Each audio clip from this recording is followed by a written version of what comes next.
Morning, this is Jimmy Krotov. A few words about the article of Susan Eisenhower, granddaughter of President Eisenhower.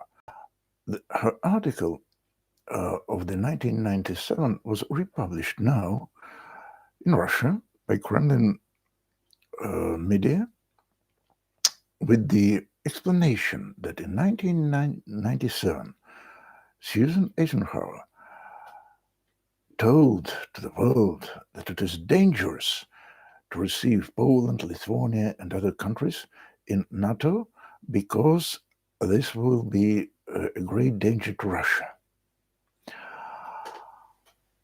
I've never heard about Susan Eisenhower, just a friend sent me her article. And I dare to say that this article is very typical. The article was republished, not by the Kremlin media, but by the Spectator. And Kremlin media only republished the Spectator's republication. And I shall quote only the main point of Eisenhower. Mind the date, 1997. And she wrote that Russia expelled communists from power and on her own free will put the end to the Soviet Empire. I translate from Russian to English, sorry.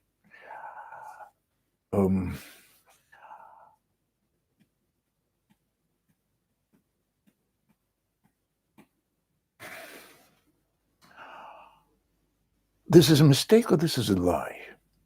1997, who is ruling Russia? Boris Yeltsin, who was a communist. And what is more important, imagine 1945.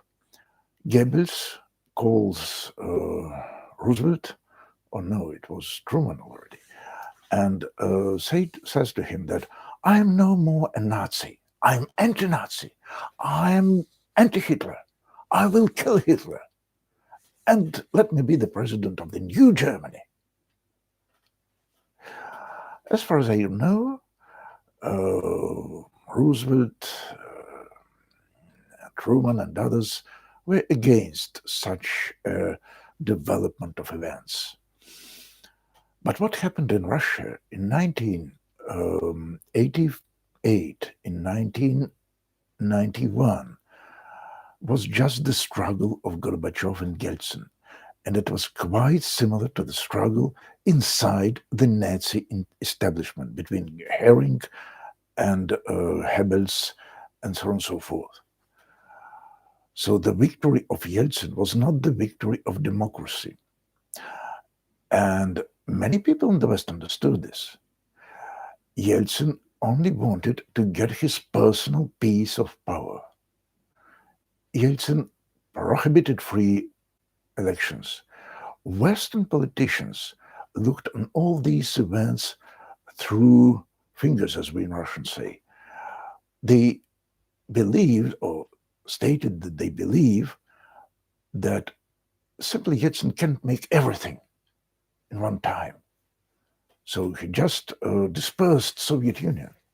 But mind that Soviet Union was only the title of the Russian Empire, the new title created by Lenin. It was a lie. There was no Soviet Union. Soviets had no power under Lenin or Gorbachev or under Yeltsin. And it was not a union, free union. It was an empire held by force, by army force. So it was just the same empire as under Romanov's Tsars. And what is more important, certainly you can believe to Yeltsin. It's your own free will. You can not go on checking whether there is freedom of press or something like this. It's a little bit, hard. You must spend your precious time. But in 1997, everyone in the West knew that Yeltsin wages a bloody war against Chechnya. More Chechens have been killed by Yeltsin than Ukrainians or Georgians by Putin. It was the most bloody war in the modern Russian history. in modern Chechen history. And in 1993, Yeltsin dispersed Parliament, Russian Duma, and not simply dispersed, blocked, and get the new constitution with his absolute power as a president. He put the tanks, and the tanks bombarded Duma.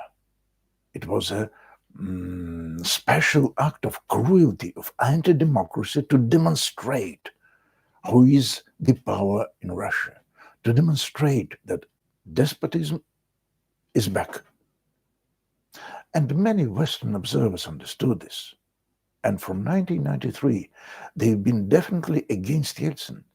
They stopped believing all his chattering about reforms, but not Susan Eisenhower. So, when NATO made Poland, Lithuania, Estonia, Latvia, and other countries their members, it was the step in the right direction. Because certainly Russia was, in 1990s, a danger to NATO. Mind that it was Yeltsin who in 1991 sent General Lebedь to Moldavia to sustain and to support the separatists of Pridnestrovye, or more usual in the West term Transnistria. It's a narrow part of land now in Moldavia, officially. It was always the land of big arguments, because sometimes it was in Austria, in Austrian Imperia, Vengria, and so on and so forth. But from 1990 first, it was the part of Moldavia, and still Yeltsin supported separatists, just like Putin supported separatists in Lugansk and Donetsk. It was the same scenario. So Putin only reproduced the tactics and strategy of Boris Yeltsin, which was quite imperial strategy.